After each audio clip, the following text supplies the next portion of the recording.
হাদিকে যখনই গুলিবিদ্ধ করা হয়েছে শুনে আমি খুবই মর্মাহত হয়েছি।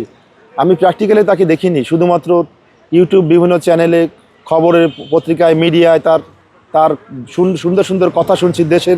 দেশের জন্য তার যে আপ্রাণ যে পরিশ্রম, অক্লান্ত ন্যায়ের বাংলাদেশ করার জন্য, সাম্যের বাংলাদেশ, ইনসাফের বাংলাদেশ করার জন্য হাদির যে বলিষ্ঠ কণ্ঠস্বর, কাজী নজরুলের যে বিপ্লবী যে কবিতার যে সুরের মূর্ছনা, সেই হাদি আমাদেরকে উদ্বেলিত করেছে।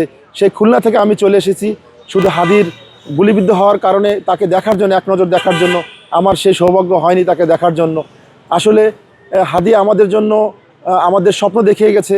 এই দেশটাকে, এই স্বাধীন ভূখণ্ডকে রক্ষা করতে হলে ভারতীয় আধিপত্যবাদের বিরুদ্ধে কথা বলতে হবে। ভারত দেখেন আমাদেরকে, হাদিকে কত সহজে বর্ডার থেকে, আমরা শুনতেছি বর্ডার থেকে সে পাস করে তাকে নিয়ে গেছে। আসলে আমরা জানি না আইন প্রশাসন কি করছে।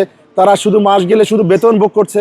এত সরকার, এত ইন্টেলিজেন্স বিভাগ আছে, এনএসআই আছে, ডিজিএফআই আছে, পিবিআই আছে, অনেক সিটিএসবি আছে, গোয়েন্দা সংস্থা আছে, র্যাব আছে, হ্যাঁ, অসংখ্য বাহিনী।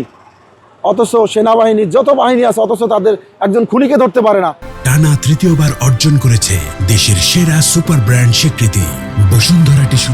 এরকম জানাজা আমার লাইফে আমি দেখি নাই, যে সংসদ ভবনের মানুষ স্বতঃস্ফূর্তভাবে জায়গা দিতে পারতেছে না, পরে মানুষ বাঁশের ব্যারিকেড ভেঙে মানুষ ঢুকে পড়ছে, যে মানুষের জায়গা, রাস্তায় কোথাও জায়গা দিতে পারছে না। সারা রাস্তা ঢাকা শহর পুরো ব্লক হয়ে গেছে তার এই জানাজায়।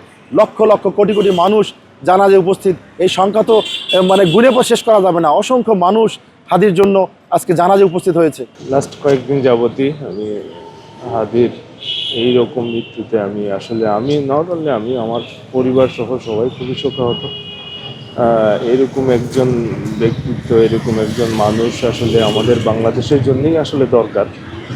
যে তার যেই কথা, দেশের জন্য তার যেই বলিষ্ঠ কণ্ঠ, আসলে এরকম এক একটা হাদি প্রতিটা পরিবারের জন্য দরকার। তো আমরা আসলে চাইবো আমাদের সন্তানগুলো যেন এই হাদির মতোই মানে গড়ে ওঠে। আমরা ওইরকমভাবেই চেষ্টা করব। তো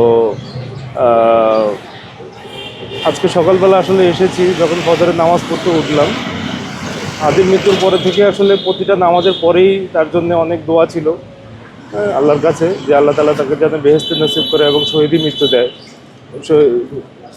এই জন্যেই আসলে খুব সকালে আমার ওয়াইফকে নিয়ে আসলে চলে আসলাম। আর মনকে মানে নিজের চোখে তার কবরটাকে একটু জাস্ট দোয়া করা তার জন্যে, আল্লাহর কাছে, আল্লাহ তাআলা তাকে যেন একদম বেহেশতে নসিব করে, জান্নাতুল ফেরদৌস নসিব করে।